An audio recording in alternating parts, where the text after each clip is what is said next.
print media still looks down on the digital one. Can we ever expect mutuality between those two? What turn should the relation between the print and the digital media take? Well, I'm not sure that print media looks down on digital media. I think in the last few years we've started to see a lot of print publications, the big magazines, the big newspapers in fashion. They're paying a lot more attention to digital. I think, what I would say is that the best way for publications and for publishers to approach digital media is to figure out which media is best for which kind of message. So obviously, for print, I think there's still certain things that are beautiful to look at in a print magazine, like editorials or very long form interviews that you can really dive into. And the web is good for other things. It's great for showing films or interactivity or quick messages or posts.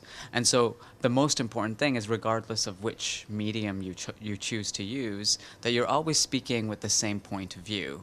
You may have a different voice, but it's always coming from the point of view of the same publication, regardless of whether it's on the web or it's in print. Do you think digital platform is for everyone? What should high luxury brands consider before entering into the social media network? I think every brand absolutely needs to have a digital presence, but every brand doesn't need to be present on every single platform.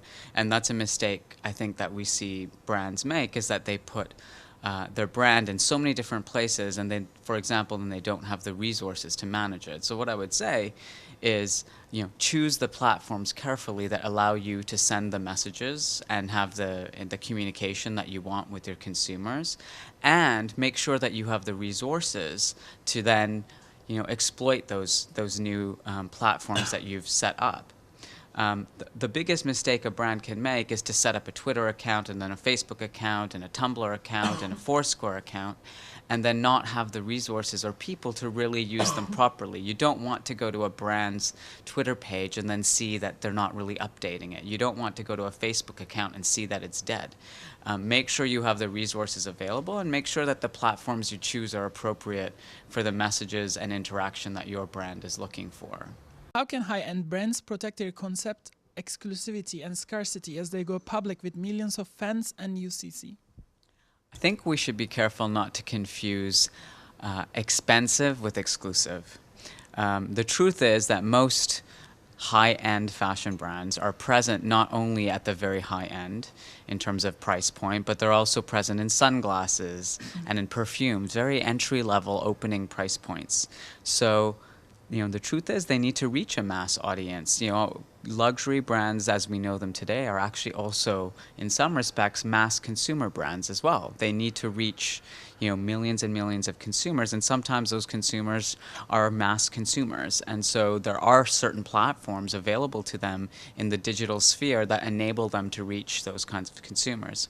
The other thing is that very, very wealthy consumers are amongst the most active people on the internet. If you look at the data, if you look at the research, the most affluent consumers are also amongst the most active on the internet. So engaging with them where they're spending their time, these are very busy people.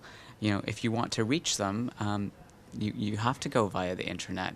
Net-a-Porter is the perfect example of that. If you talk to the people at Net-a-Porter, they're main consumer are very, very busy women, and these are women who spend a lot of time on their, Blackberries or, on the computer or on their iPads. That's where people are spending their time. So in essence, I would say that, luxury brands are actually mass consumer brands in some respects, so they can reach a large audience on the internet, and very wealthy consumers are already present there. So I think it goes without saying that you must have some kind of internet presence.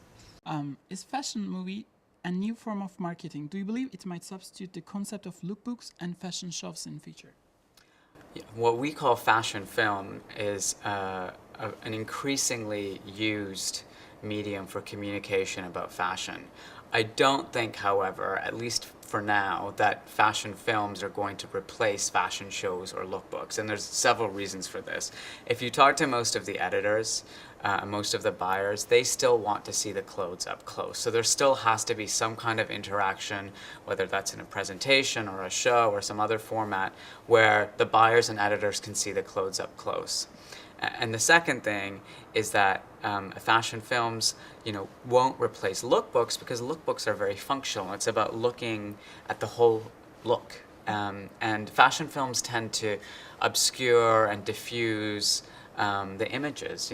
They're very creative ways of communicating about fashion, and they're very powerful. But if you want to have a very careful look at, that bag or that pair of shoes, the fashion film isn't the best way to do that. So for the time being, I think we need to consider fashion film as just another way of communicating about fashion, as opposed to some kind of replacement for the existing ways of communicating about fashion. What direction should the marketing executives of companies take if they want their fashion show to be talked about even after 6 months after the actually went? Well, fashion shows by definition are kind of a time-based event, right? So we've just finished the D&G show here today, and people are going to be talking about it a lot now, and we'll continue to see discussion about it in magazines and on the internet for the coming months. But actually, my advice is that the best thing to do is focus on the product. If you want people to focus and talk about your product and your show 6 months down the road, the best you can do is to invest in a great product. Because if you leave all the marketing of fashion aside, at the end of the day, it's about a great product. And people, if they love it, they'll talk about it. Any advice on increasing digital IQ of a brand? I mean, there's a lot of advice you can give, but I guess my biggest top tip would be to listen and engage. A lot of people in the communication and marketing of fashion come from or are still from the era where communication was one way, right? So, we created very beautiful, glossy, creative images, and we pushed them out to consumers. We created very specific PR campaigns, and we pushed them out to the kind of editors so that they could then push it out to their readers. That all of that communication happened one way.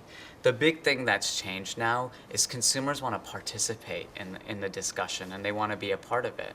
So you must listen to what they're saying and use it as an opportunity to take feedback and give them an opportunity to feel part of the brand. That's what the internet allows us to do. It would be a shame if all we did was continue to push information one way, because the internet provides us an opportunity to listen as well as to engage, in addition to sharing information with our consumers.